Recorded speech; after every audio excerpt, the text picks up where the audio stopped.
90 రోజుల కోర్సు పూర్తి చేస్తే చాలు 100% ప్లేస్మెంట్ సపోర్ట్ తో సాఫ్ట్వేర్ జాబ్ మీ సొంతం. వెంటనే కోడ్ జ్ఞాన్ డెస్టినేషన్ ని సంప్రదించండి. హలో షఫీ గారు. హలో నాగరాజు గారు. నార్సిస్టిక్ లక్షణాలు అసలు ఏ విధంగా ఉంటాయి అంటే చాలామందికి కొన్ని బిహేవియర్స్ అర్థం కావు.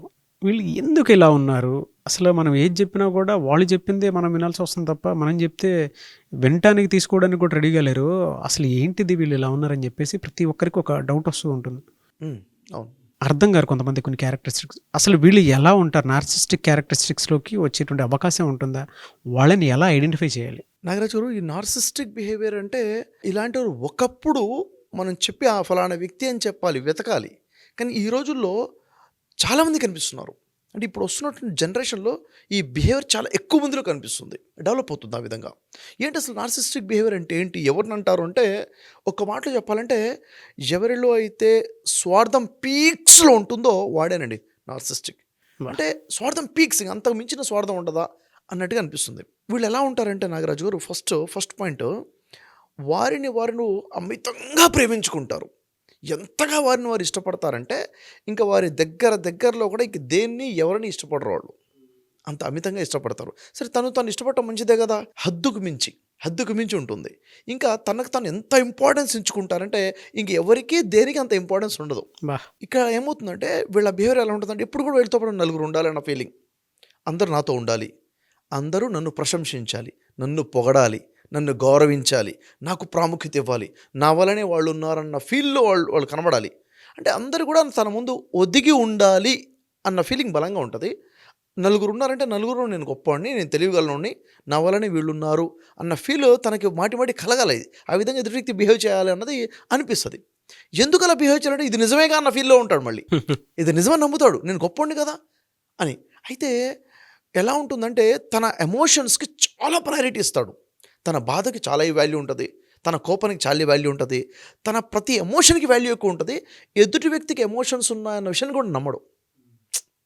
ఎదుటి వ్యక్తి ఏదైనా విషయంలో బాధపడి ఏడుస్తుంటే ఆ బాధను బాధగా చూడడం, ఆ ఏడుపుని ఏడుపుగా చూడడం, నాకు హ్యాపీ అవుతుంది కదా ఈ విషయంలో, మీరు కూడా హ్యాపీగా ఫీల్ అవ్వాలి, మీకు బాధ ఎట్లా అవుతుంది, హ్యాపీనెస్ కదా ఇది. అంటే తన ఎమోషన్సే ఎదుటి వ్యక్తి కూడా క్యారీ ఫార్వర్డ్ చేయాలి అన్నట్టుగా ఉండాలి. అంటే తనకే ప్రాముఖ్యత, ఇంకెవరికి ఉండదు. అది భార్యతో అలాగనే ఉంటాడు, తల్లిదండ్రులతో కూడా అలాగే ఉంటాడు, ఫ్రెండ్స్తో కూడా అలాగే ఉంటాడు. నాకు హ్యాపీనెస్ ఈ విషయంలో ఉందంటే నువ్వు కూడా హ్యాపీగా ఫీల్ అవ్వాల్సిందే. అంటే ఎదుటి వ్యక్తి ఎంపతి అన్నది కూడా జీరో అయిపోతుంది. ఎంపతి అంటే ఎదుటి వ్యక్తిని అర్థం చేసుకోవడం అన్నది ఉండదన్నమాట. ఇది ఓ పీక్స్లో వెళ్ళిపోయి ఉంటుంది. ఇది నెమ్మదిగా అంచలంచలుగా పెరుగుతూ పిచ్చి పీక్స్ ఎక్కిందంటారే, ఆ స్థాయికి వెళ్ళిపోయిన అవకాశాలు చాలా ఘోరంగా ఉంటాయి. ఇలాంటి సిచ్యువేషన్ మనం చూస్తుంటాం. ఇప్పుడు ఈ రీసెంట్గా మనం ఇప్పుడు భార్గవ్ ఇన్సిడెంట్ వింటున్నాం. భార్గవ్ ఇన్సిడెంట్ ఎందుకు అంతగా వెళ్ళిపోయింది అంటే ఈ బిహేవియర్ తనలో ఉంది, ఈ డిజార్డర్ తనలో ఉంది, డిజార్డర్ బిహేవియర్ ఉంది. నేను అనుకుందే కరెక్ట్, నాకు కావాల్సిందే నాకు కావాలి, మీ ఫీలింగ్స్ నా దగ్గర వాల్యూ లేదు, నాకు ఇది కావాలంటే ఇది కావాల్సిందే. ఎందుకంటే మీకు ఈ గుర్తింపు వచ్చింది నా వల్లనేగా, మీకుంది మొత్తం నా వల్లనే కదా, నేనే నా వల్ల అంటే ఏదైనా నా వల్లనే జరుగుతుంది అన్న ఫీలింగ్ కల్పిస్తారనమాట. వీళ్ళలో ఏముంటుందంటే నాగరాజు గారు, నిజంగా చెప్పాలంటే వీళ్ళలో కాన్ఫిడెన్స్ చాలా లోలో ఉంటుంది. ఎంత లోలో ఉంటుందంటే నువ్వు ఇది చేసింది తప్పు అని ఎవరన్నా అంటే తట్టుకోలేరు, కోపం వచ్చేస్తే. ఇప్పుడు నేనున్నాను, మీరు ఏదైనా చెప్పారు నాకు, షఫీ గారు ఇలా కాకుండా ఇలా చేస్తే బాగుండేదంటే ఆలోచిస్తాను, అర్థమైతే కరెక్షన్ చేసుకుంటాను. కానీ కాన్ఫిడెన్స్ లోలో ఉండి లో సెల్ఫ్ ఎస్టీమ్ ఉన్నవాడు ఏం చేస్తాడంటే నీలో తప్పు ఉందని చెప్తే వాడు యాక్సెప్ట్ చేయడు, అసలు కోపం వస్తుంది, అసహనం మొదలైపోతుంది. పొరపాటును మీరు నన్ను ఎక్కడ తప్పు పడితే నాలో బిహేవియర్ ఉంటే రివెంజ్ తీసుకుంటాను, నేను ఇంత మాట అంటావా, ఇంకొకసారి నా ముందు ఎవరు మాట్లాడకుండా ఉండాలి అన్నట్టుగా ఉంటుంది అనమాట. అంటే నేను సుపీరియర్ లెవెల్లో సుపీరియర్ ఫీలింగ్ ఉంటుంది కంప్లీట్గా. సో ఇప్పుడు ఇది ఎలా భార్గవ్ విషయంలో ఎలా సార్ అసలు ఇది అంటే చూడండి, ఫర్ ఎగ్జాంపుల్ చూడండి, ఇప్పుడు ఈ ఇన్సిడెంట్ జరిగింది, 14 సంవత్సరాల అమ్మాయి ఉంది, వీళ్ళిద్దరి మధ్యన ఒక అండర్స్టాండింగ్ ఉందో, ప్రేమ ఉందో, ఏదో ఉంది, జరిగింది.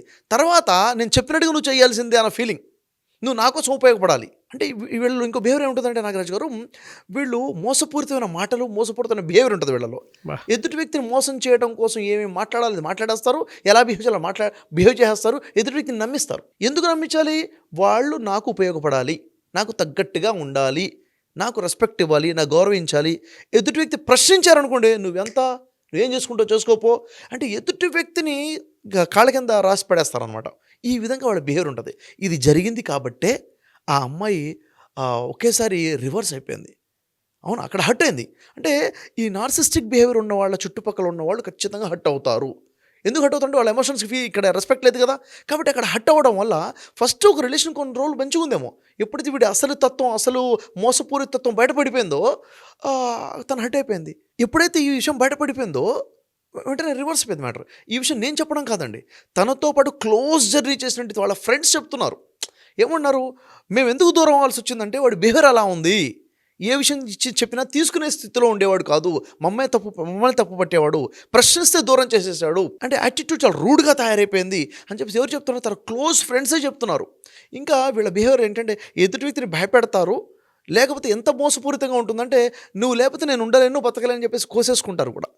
నిజంగా కోసుకోవడం కూడా ఒక యాక్టింగే, ఒక బిహేవియరే ఎదుటి వ్యక్తిని లొంగ తీసుకోవడం కోసం. ఇదే ఈ భార్య విషయంలో జరిగేదని ఫ్రెండ్స్ చెప్పారు. ఇన్సానిటీ అన్న ఈ విధంగా ఉంటుంది. అంటే ఎదుటి వ్యక్తి ఏం అరే నా కోసం నువ్వు కోసేసుకుంటున్నావు అంటే సరెండర్ అయిపోతాం కదా అక్కడ. ఈ విధంగా బ్లాక్మెయిల్ చేయడం కూడా ఇలాంటి వాళ్ళ బిహేవియర్ అనమాట. సో ఇలాంటిది ఈరోజు చాలా ఎక్కువ మందిలో పెరిగిపోతుంది. అంటే నాకు కావాల్సింది, నీకు ఎంత బాధైనా నాకు అవసరం లేదని చెప్పేసి పేరెంట్స్తో బిహేవ్ చేసేవాళ్ళు ఉన్నారు, ఫ్రెండ్స్తో బిహేవ్ చేసేవారు ఉన్నారు, వైఫ్తో లేక హస్బెండ్తో బిహేవ్ చేసేవారు ఉన్నారు.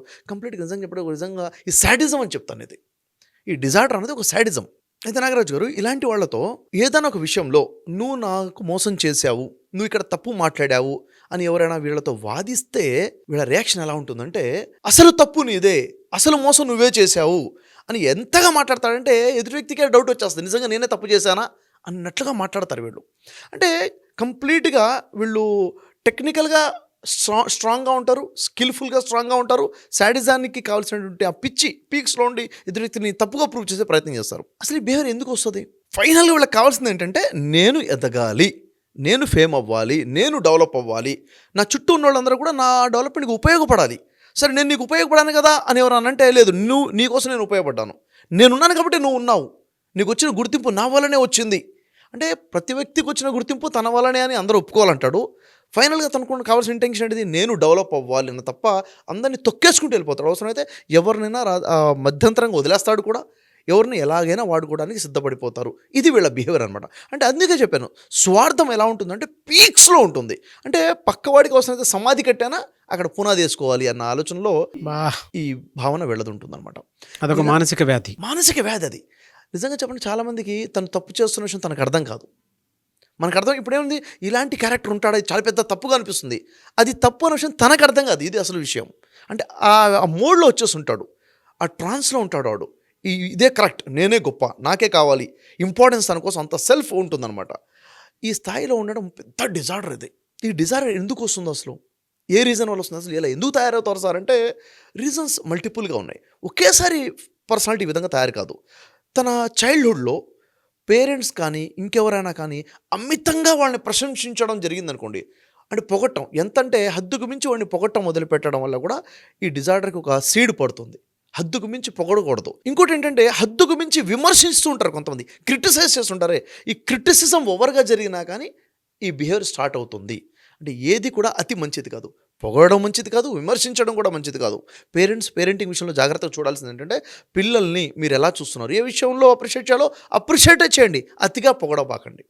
విమర్శించడం తప్పును చెప్పండి, కానీ క్రిటిసిజం ఓవర్గా చేయబాకండి, ఎందుకంటే ఇలాంటి పర్సనాలిటీ డెవలప్ అయ్యే అవకాశం ఉంటుంది. ఇంకోటి ఏంటంటే నాగరాజు గారు, ఈ బిహేవియర్ ఎవరెవరు ఉంటుందని రెండు రకాలుగా చెప్పొచ్చు. ఒకటి ఏంటంటే ఒక వ్యక్తికి ఓవర్ కాన్ఫిడెన్స్ ఉంటుంది, అర్ధాంతరంగా ఏదో పెద్ద హోదా అధికారం ఏదో వచ్చి ఉంటుంది, ఆ టైంలో ఇలాంటి బిహేవియర్ చూపిస్తుంటారు. అంటే నేను చాలా గొప్ప అన్న ఫీలింగ్ క్రియేట్ అయిపోతుంది, ఆ ట్రాన్స్లోకి వచ్చేస్తాడు. ఒకటి. రెండోది ఏంటంటే చాలామంది లోపల కొన్ని లోపాలు ఉండి ఆ లోపాలు వాళ్ళు గ్రహిస్తారు, ఆ లోపాలు బయటపడకుండా ఉండడానికి ఈ విధంగా నటిస్తుంటారు. ఎదుటి వ్యక్తిని టార్చర్ చేసేసి దానికి రివర్స్గా డిఫెన్స్లో బిహేవ్ చేస్తుంటారు అనమాట. ఈ రెండు రకాలు కూడా బిహేవియర్ ఉంటుంది. ఇలాంటి బిహేవియర్ ఒక వ్యక్తిలో ఉంది అంటే తన చుట్టూ ఉన్న వాళ్ళందరూ కూడా టార్చర్ ఏది, భార్యకైనా, తల్లిదండ్రులకైనా, తమ్ముడికైనా, అక్కకైనా, హస్బెండ్కైనా, ఎవరికైనా పెద్ద టార్చర్. ఇలాంటి వాళ్ళ రిలేషన్స్ లాంగ్ రిలేషన్స్ ఉండవు, బ్రేకప్స్ అయిపోతూ ఉంటాయి. ఇలాంటి రిలేషన్స్ లాంగ్ రిలేషన్స్ బ్రేకప్ అయిపోతూ ఉంటుంది. అందరి బుక్స్లో కూడా బ్యాడ్ బుక్స్లోనే వీళ్ళు ఉంటారు. అయితే ఫైనల్గా వీళ్ళ వల్ల చుట్టుపక్కల వాళ్ళకి నష్టం అంటే లిమిటెడ్లో చుట్టుపక్కల నష్టము, కానీ అంతిమంగా లైఫ్ టైంలో లాస్ అయ్యేది ఎవరంటే లూజర్స్ వీళ్ళే అని చెప్పాలి. అంటే వాళ్ళే పెద్ద శత్రువులుగా మారిపోతారు. సరే, వీటిని ఓవర్కమ్ అవ్వడానికి ఏదైనా ఆన్లైన్ కోర్సెస్ కానీ అలాంటివి ఏమైనా ఉంటాయి సార్ మీ దగ్గర? ఎస్, యాక్చువల్గా ఇలాంటి పర్సనాలిటీ ఓవర్కమ్ అవ్వడం తనకెంత అవసరమో సొసైటీకి అంతే అవసరం. ఎందుకంటే వీళ్ళకి ఏం చేయాలి సార్, పాయింట్ వైజ్గా చూసుకున్నట్లయితే ఇలాంటి వాళ్ళు ఎలా బయటపడాలి అంటే ఫస్ట్ ఈ వ్యక్తికి ఎంపతీని ప్రాక్టీస్ చేయించాలి. ఎంపతి అంటే ఏంటి? ఎదుటి వ్యక్తి ఫీలింగ్స్ని అర్థం చేసుకోవడం ప్రాక్టీస్ చేయించాలి. ఇది ఒక థెరపీ ఉంటుంది. ఆ థెరపీ వాళ్ళకి చాలా బలంగా ఉపయోగపడుతుంది. ఇంకోటి ఏంటంటే importance and reality of individuality చెప్పాలి వాళ్ళకి.